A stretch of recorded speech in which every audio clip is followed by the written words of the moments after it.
Il nous invite à prendre en considération que Jésus est le roi et qu'il confirme son autorité sur le péché, sur la maladie et sur le monde dans lequel nous vivons. Alléluia. Jésus est vainqueur et nous sommes entraînés dans sa victoire. Alléluia. Tu as un problème avec le péché ce matin? Tourne-toi vers Jésus-Christ. Il a vaincu. Amen. Tu es malade dans ton corps, tu as besoin d'être fortifié. Demande la grâce au Seigneur Jésus-Christ. Alléluia. Tu as besoin d'être délivré dans tes pensées. Tu es troublé. Tu as besoin de paix. Demande à celui qui a dit « Je suis la paix ». Et il va te bénir.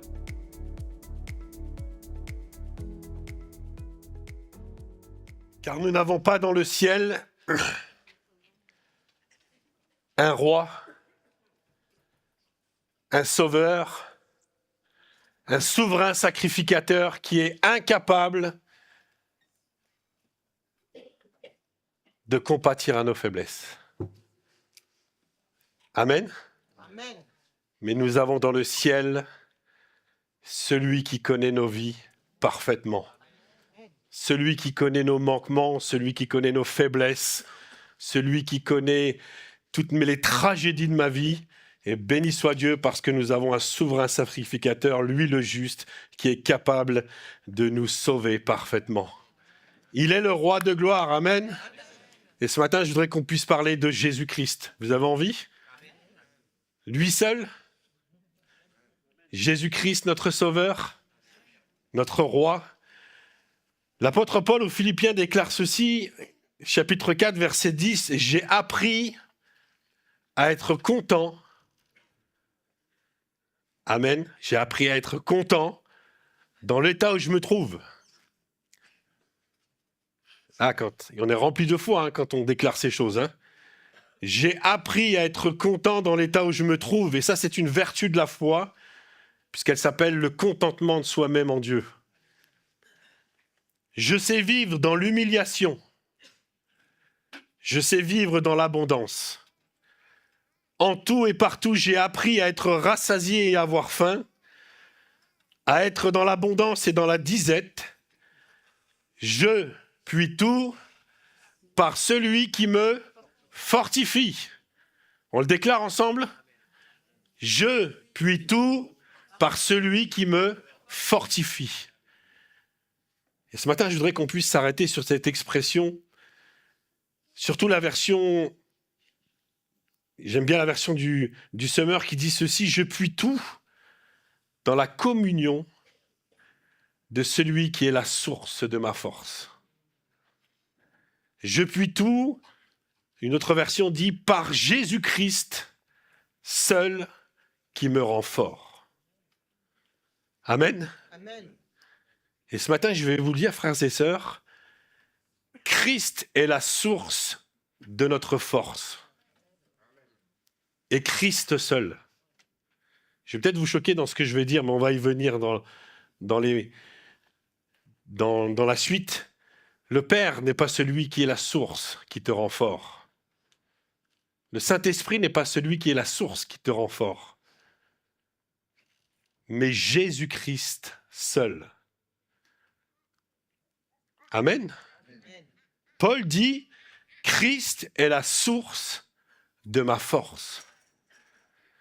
Et maintenant, pour développer cette affirmation, je voudrais qu'on puisse se pencher sur la vie du Seigneur Jésus-Christ, puisque c'est lui qui est la source de notre force.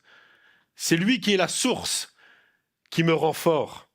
Et vous savez que les différents évangiles ont été écrits pour nous révéler la vie du Seigneur Jésus-Christ. Et les évangélistes, inspirés par le Saint-Esprit, mais aussi dans le respect de leur sensibilité, de leur personne, de ce qu'ils étaient, de ce qu'ils ont vu, vont écrire avec leur plume la vie du Seigneur Jésus-Christ, son œuvre, sa personne. Et quand vous lisez les évangiles, on a l'évangile de Marc, le cousin de Barnabas, qui lui n'était pas un des 12 apôtres, mais il était avec les disciples qui suivaient Jésus-Christ. Et cet homme a emmagasiné énormément d'informations. Il était témoin oculaire de beaucoup de ce qui s'est passé dans la vie du Seigneur. Et quand le Saint-Esprit lui a demandé d'écrire l'évangile de Marc, il a mis selon sa sensibilité, ce qu'il avait perçu du Seigneur Jésus-Christ. Et Marc décrit le Seigneur comme un serviteur, le serviteur de tous, le sauveur de tous. Luc, médecin, avec son intelligence, avec tout son savoir, ne va pas simplement lui non plus faisait pas partie des 12, mais ensuite il est venu, compagnon de l'apôtre Paul, et quand il va écrire ce qu'il a récolté comme tous les témoignages de ceux qui avaient été avec Jésus, ceux qu'il avait vus, ceux qu'il avait entendus, lui il va parler de Jésus dans sa sensibilité comme étant l'homme par excellence. Vous avez Jean, le bien-aimé du Seigneur, celui qui avait eu la possibilité de mettre son épaule, sa tête sur l'épaule du Christ. Et lui, il va voir le Seigneur Jésus-Christ comme la divinité. Il est Dieu. Et celui qui m'intéresse ce matin et qui va rejoindre cette pensée de Christ est ma force, parce que quand on parle de force, on parle d'autorité. On ne parle pas de puissance physique des hommes, c'est pas de ceci qu'on parle. On parle de force, c'est-à-dire que Dieu nous confère son autorité pour que nous soyons forts et inébranlables. Et celui qui nous parle de l'homme fort, c'est Matthieu. Matthieu le péager, qui avait lui déjà dans sa vie une certaine classe sociale, qui voyait les choses autrement que les autres. Il faisait partie du cercle des 12 avec le Seigneur Jésus-Christ. Et lui, il voit le Seigneur comme le roi des rois, le Seigneur des seigneurs, celui qui a toute autorité. Vous avez vos Bibles ce matin avec moi? Oui, qu'elles soient en papier numérique, en papier, en format numérique, tout ce que vous voulez, ouvrez-les et on va se plonger dans l'évangile de Matthieu, on va lire quelques pages. On ne va pas les lire complètement, mais vous allez pouvoir suivre et vous allez comprendre la structure de cet évangile qui est pour moi extraordinaire. Bon, je ne sais pas si vous êtes comme moi, mais moi j'ai un évangile que j'affectionne particulièrement, c'est celui-ci, celui de Matthieu. Il y a des personnages que j'affectionne aussi dans la parole de Dieu parce qu'on s'y retrouve, on arrive plus à s'identifier dans ce qu'ils ont fait. Et regardez comment Matthieu, lui, inspiré par l'Esprit, va écrire son évangile. N'oublions pas qu'il a la vision, Jésus-Christ est le roi. Il est le Messie. La première chose qu'il fait, et on a toujours eu du mal à lire ces premiers versets de l'évangile de Matthieu, chapitre 1er, il écrit une liste de noms extraordinaire, une généalogie. Pourquoi fait-il ça? Parce qu'à l'époque, quand on annonçait quelqu'un d'important, excusez-moi, c'est comme si on énumérait tout son curriculum vitae, tout ce qu'il a fait, sa famille, son rang, sa classe. Et Matthieu démarre son évangile avec la généalogie du roi des rois. Chapitre 2, regardez l'évangile.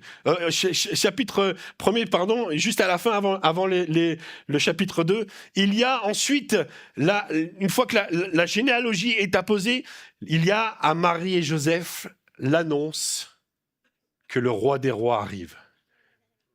Marie, tu vas être enceinte. On l'a vu ce week-end. Mais je n'ai pas connu d'homme. Le Saint-Esprit descendra sur toi et tu vas enfanter. C'est un ange qui vient annoncer l'évangile, qui vient donner cette prophétie extraordinaire, et on peut la lire, cette prophétie d'Ésaïe, on l'a entendu tout à l'heure dans une prière. « Voici, la jeune fille deviendra enceinte, elle enfantera un fils et elle lui donnera le nom d'Emmanuel. » Amen. Car un enfant nous est né, un fils nous est donné. Et écoutez bien ce qu'il est dit. Et la domination reposera sur ses épaules. On l'appellera admirable, conseiller, Dieu fort, Dieu puissant, Père éternel, prince de la paix. L'annonce est faite à Marie et Joseph, le roi des Juifs, le roi des rois vient sur la terre. Et qu'est-ce qui se passe à ce moment-là? Chapitre 2, les rois de ce monde sont en ébullition. Un roi arrive. Les rois mages des contrées lointaines arrivent pour venir voir le roi des rois. Qu'est-ce qui se passe en Israël? L'homme qui est au pouvoir, Hérode, le roi des Juifs à ce moment-là, qui entend la nouvelle que le roi des rois, un nouveau roi est arrivé, se met dans une colère et met en place tout un plan machiavélique pour tuer le roi. Des milliers d'enfants vont mourir parce qu'il veut tuer le roi des rois, parce que le roi de ce monde n'est pas d'accord. L'autorité suprême descendue sur terre. Et ensuite, Jésus grandit en puissance, en stature, et il rentre dans son ministère.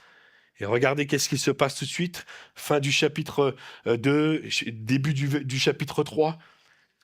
La voie pour le roi des rois est ouverte. Jean-Baptiste, le serviteur, prépare le terrain. Il arrive. Que toutes les vallées soient abaissées, que toutes les gouffres soient élevés. Il arrive, le roi des rois. Il est en route. Il va exercer son ministère. Et moi, ce que j'aime ensuite particulièrement, chapitre 3, c'est que quand Jésus est devant Jean-Baptiste, qu'il va prendre là son baptême, écoutez bien ce qu'il est dit à ce moment-là, lorsqu'il est plongé dans l'eau. La Bible nous dit que le ciel s'ouvre. Amen. Le Saint-Esprit, comme une colombe, descend sur Jésus-Christ. Il est rempli de puissance. Et à ce moment-là, une voix se fait entendre dans les cieux.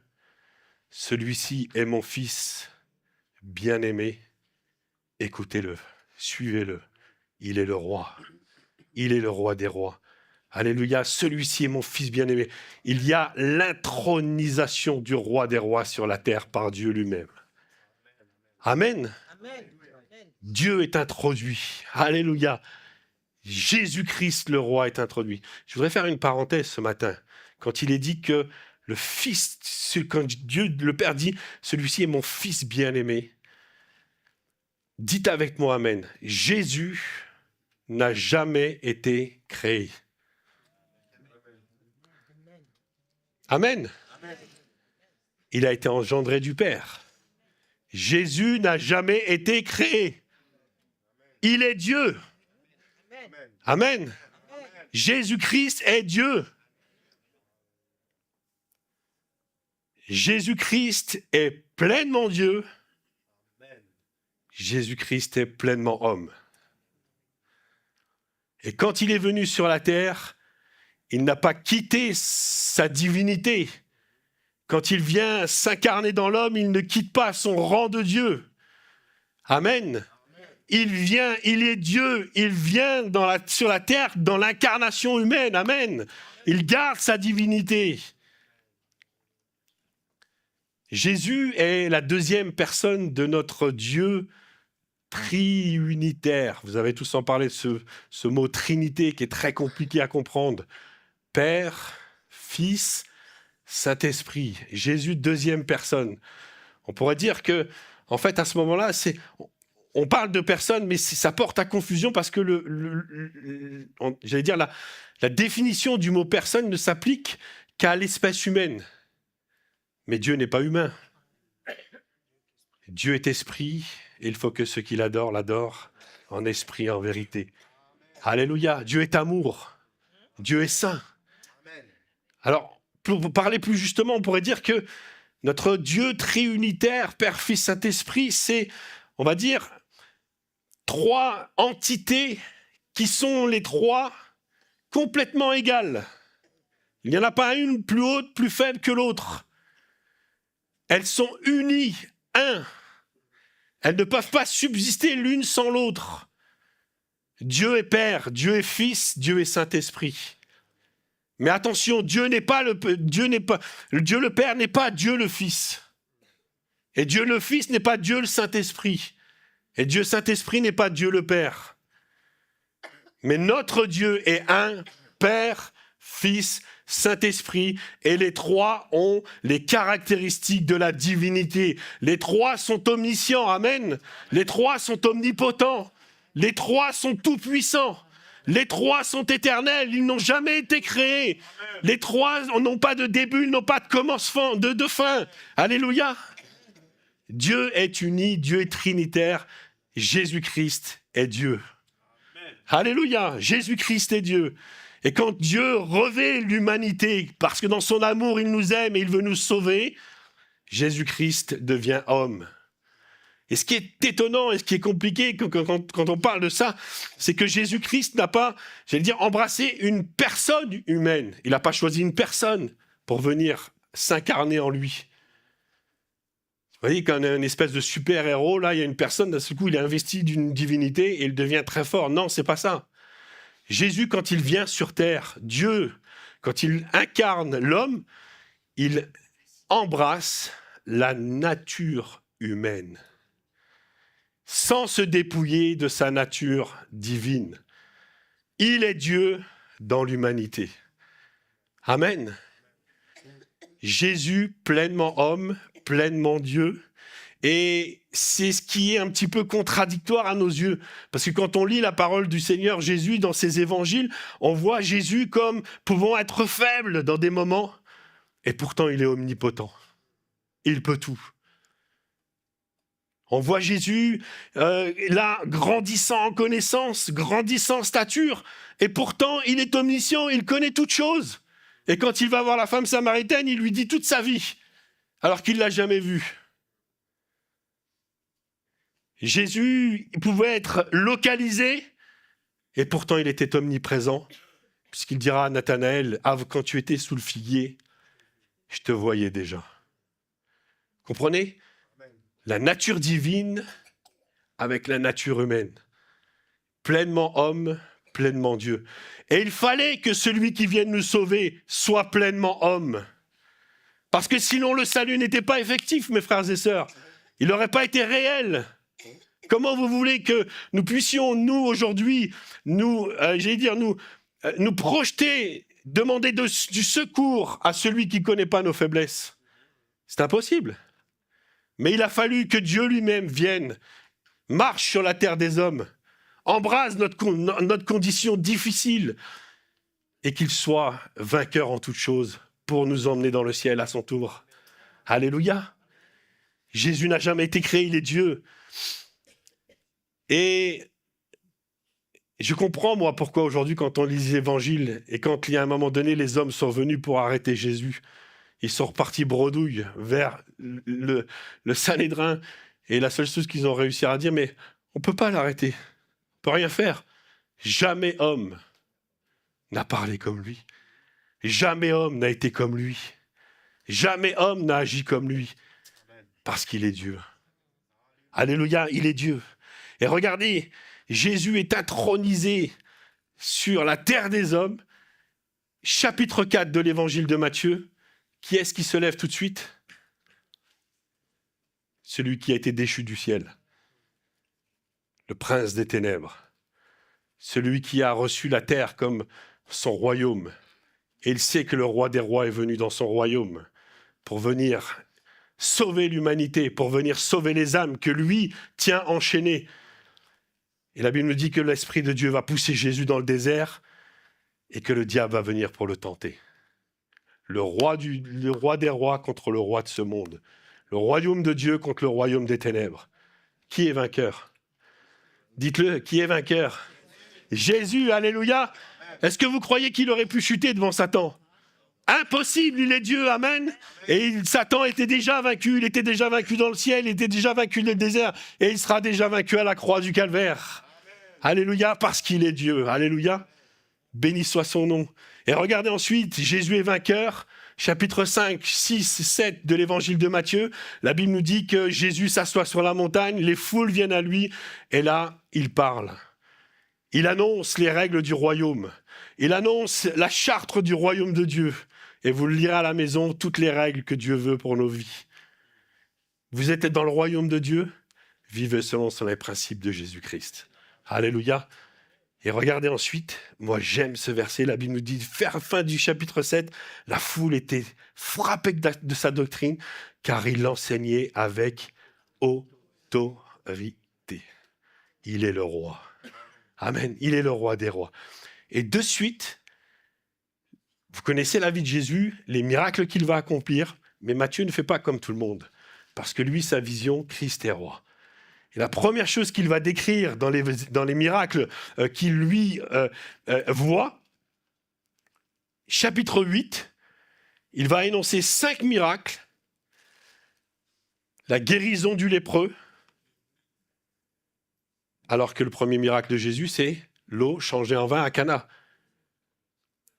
Guérison du lépreux, guérison de la belle-mère de Pierre, guérison sur le serviteur du centenier qui est venu voir Jésus-Christ.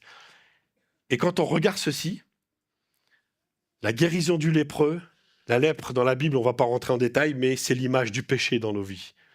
Elle ravage nos vies. Le serviteur qui était malade nous parle de maladie, de corps souffrant.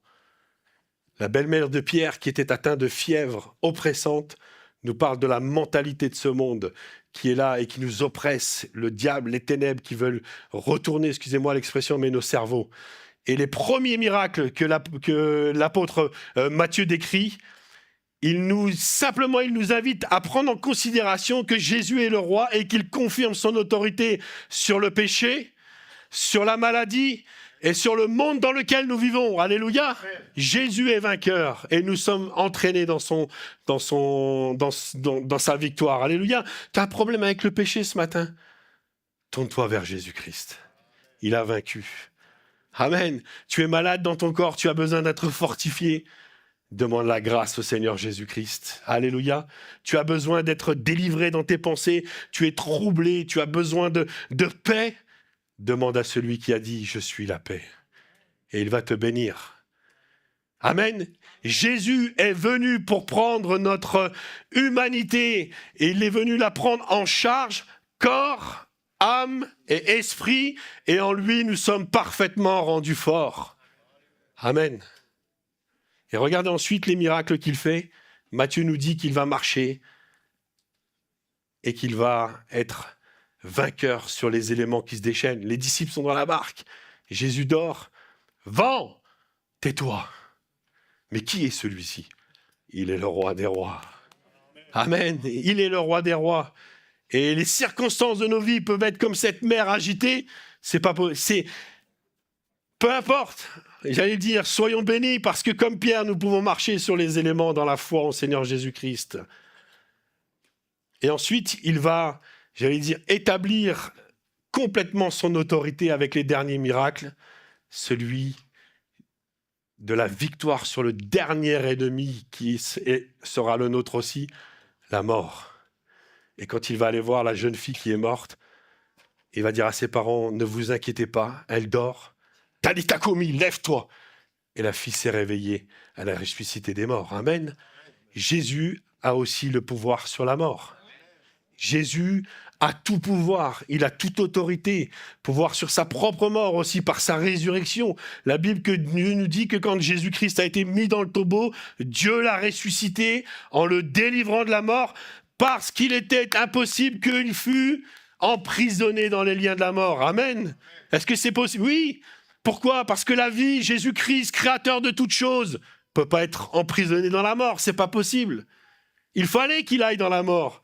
Mais dans la mort, il était déjà ressuscité. Il est vivant. Alléluia.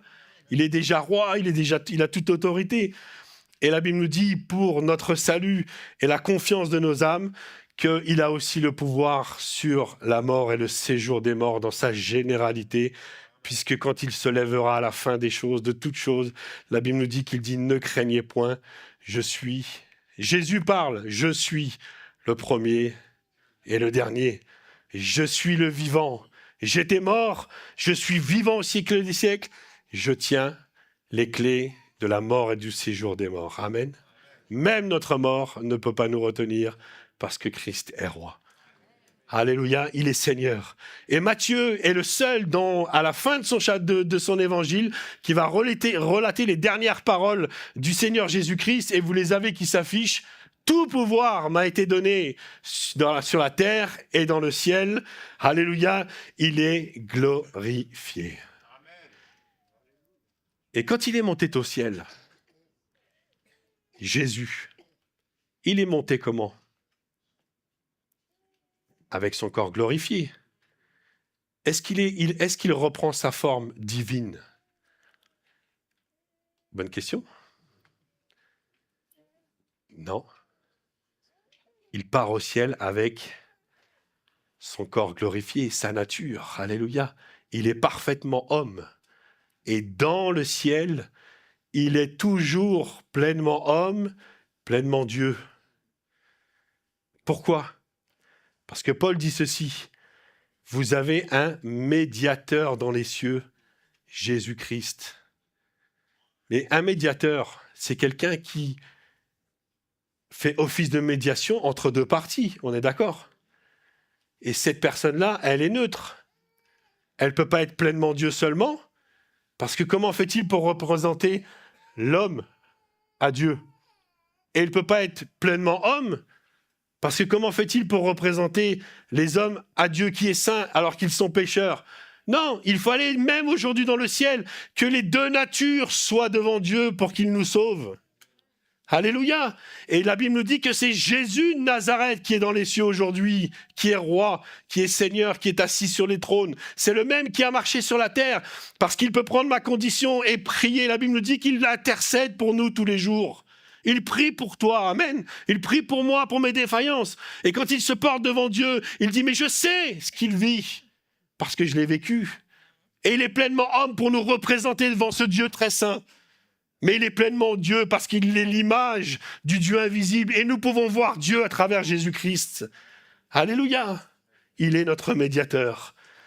Et la Bible nous dit, parce qu'il est notre médiateur, pour nous qui croyons, Dieu a révélé l'infinie grandeur de sa puissance en manifestant avec efficacité par la vertu de sa force. Il l'a déployé en Christ, le ressuscitant des morts. Écoutez bien, il l'a fait asseoir à sa droite dans les lieux célestes, au-dessus de toute domination, de toute autorité, de toute puissance, de toute dignité, et de nom qui peut être nommé, non seulement dans le siècle à présent, mais encore dans le siècle à venir. Il a tout mis sous les pieds du Seigneur Jésus-Christ, et il l'a donné pour chef suprême à qui? Et qui est l'Église ce matin? Est-ce qu'il y en a qui font partie de l'Église ce matin? Pas mal de la vallée, mais l'Église épouse du Seigneur Jésus-Christ. Il y en a au milieu de nous? Alors mon frère, ma sœur, Christ est ton chef. Alléluia. Et je le redis, le Saint-Esprit n'est pas ton chef. Christ est ton chef. Parce qu'aujourd'hui, quand vous allez sur les réseaux sociaux, vous pouvez entendre tout et n'importe quoi. Et si vous n'êtes pas des hommes et des femmes aguerris dans la parole de Dieu, vous pouvez vous laisser piégé par les mensonges du diable, même déguisé sous la forme de la parole de Dieu. Et des fois, on entend des choses, mais je me dis, c'est pas possible que même dans nos églises, on peut chanter ces choses-là. Christ est ta force. Christ seul, alléluia. Christ est celui qui est dans les cieux. Christ est celui qui est mort sur la croix pour nos péchés. Christ est dans le ciel. Amen. Nous avons besoin d'être rendus forts. Et je suis rendu fort par mon Seigneur et mon Sauveur Jésus-Christ. L'action d'être fortifié dans la pensée de Paul, c'est devenir solide, avoir de la consistance, devenir mature dans notre foi. Et en fait, pour schématiser, c'est un petit peu comme quand vous êtes malade et que vous allez à l'hôpital, vous savez, on vous met une perfusion, et pour vous nourrir, pour vous alimenter, on fait tomber un goutte à goutte. Vous ne savez pas ce qu'il se passe, mais en tout cas, le goutte à goutte, il vous rend fort. Et là, c'est pareil dans la pensée, c'est que dans notre marche avec le Seigneur Jésus-Christ, dans la foi, nous avons besoin d'être rendus forts chaque jour, chaque instant de nos vies. Paul dit ceci, celui qui me fortifie. Il n'a pas dit celui qui m'a fortifié un jour et qui m'a laissé tranquille. Ou peut-être celui qui me fortifiera dans les moments compliqués. Non, Christ est celui qui me fortifie tous les jours. Et je comprends pourquoi maintenant il disait à un moment donné, mais si je vis en fait, c'est plus moi qui vis, mais c'est Christ qui vit en moi. Et Jésus rajoutera ces paroles, n'oubliez pas une chose, sans moi, vous pouvez rien faire, parce qu'il est la source de notre force. Il est la source de ma foi. Je deviens fort, je deviens solide, je deviens mature, j'apprends dans les circonstances de ma vie, j'apprends à me fortifier en Dieu, j'apprends à me fortifier en Jésus-Christ. Alléluia. Et Dieu nous a donné des moyens pour être fortifiés. Maintenant intervient la troisième personne merveilleuse de notre Dieu trinitaire, le Saint-Esprit.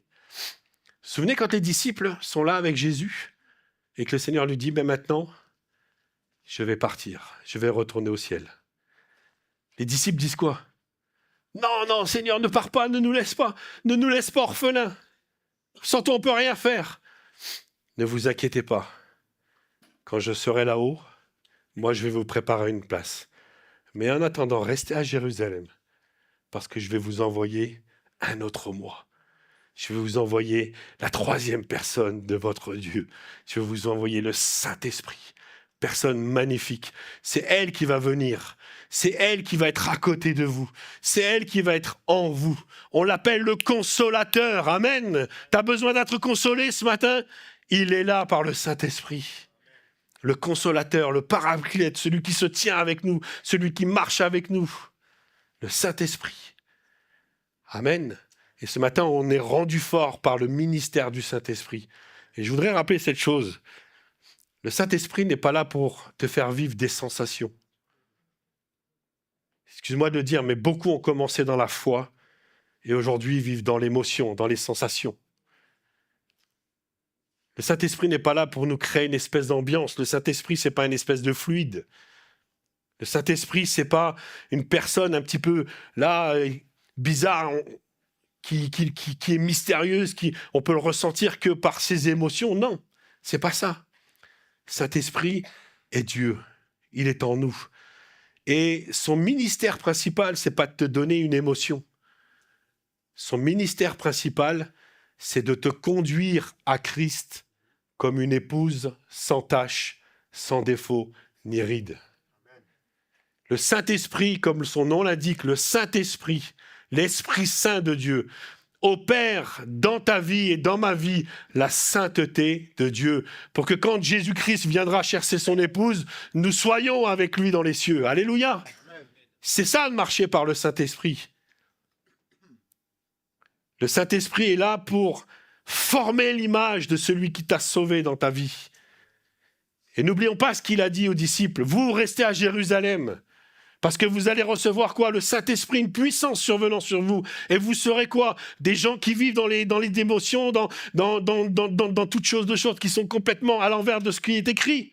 Non. Vous serez mes témoins. Voilà l'œuvre du Saint-Esprit dans nos vies.